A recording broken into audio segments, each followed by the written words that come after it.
Civil society groups are calling for dialogue to mitigate disintegration of ECOWAS and ensure speedy restoration of democratic rule in Niger, Mali, and Burkina Faso. Going to the press this Thursday, the Executive Director, Civil Society Legislative Advocacy Center, CISLAC, strongly enjoined members of ECOWAS to go back to the drawing board and lead a people-based government while using the channels of diplomacy and dialogue to solve its problems. Clearview's Florence Joshua brings us details.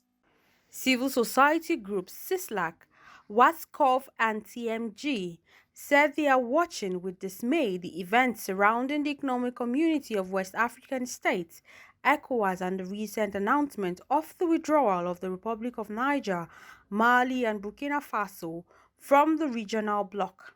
While condemning the military rule in the region rather than resorting to constitutional measures, the CSOs say the threat of gradual disintegration of a community, which had hitherto served as best practice template for regional integration in Africa, is even more worrisome.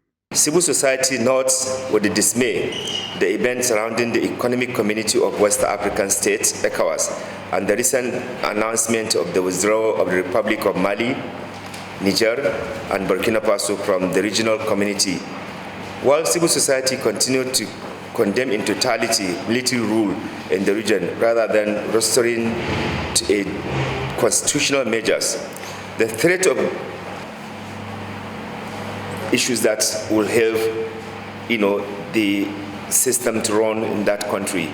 So that is why we felt that there's need for civil society to intervene, and we are intervening in order to ensure that ECOWAS and those countries peacefully resolve the impasse and also commence the process of ensuring that we embark on restoring democratic order in those countries. So also embark on a meaningful dialogue that will lead to resolving these problems amicably, respectively, without use of any aggression, without also continuation of this inhuman sanction against them.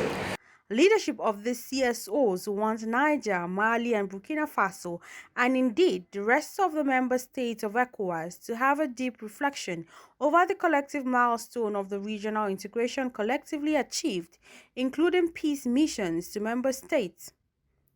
At a time, the region is advancing discussions of a single market to further boost trade and development. This exit or this announced exit of from ECOWAS by these three countries also creates room for a lot of foreign interference. So it's important for us to re-examine. It's important for the three countries to re-examine the situation.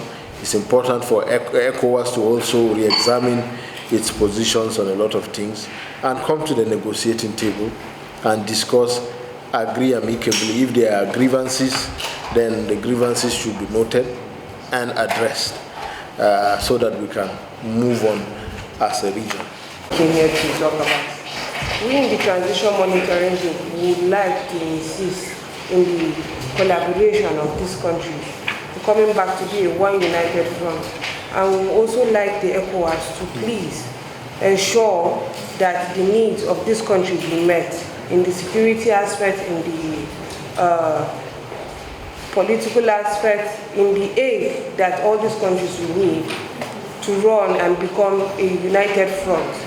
They are calling on ECOWAS leaders in the interest of sustaining a peaceful, united, and prosperous economic bloc to continue to operate under the principle of mutual respect that made the region a template of best practice in fostering regional integration in Africa.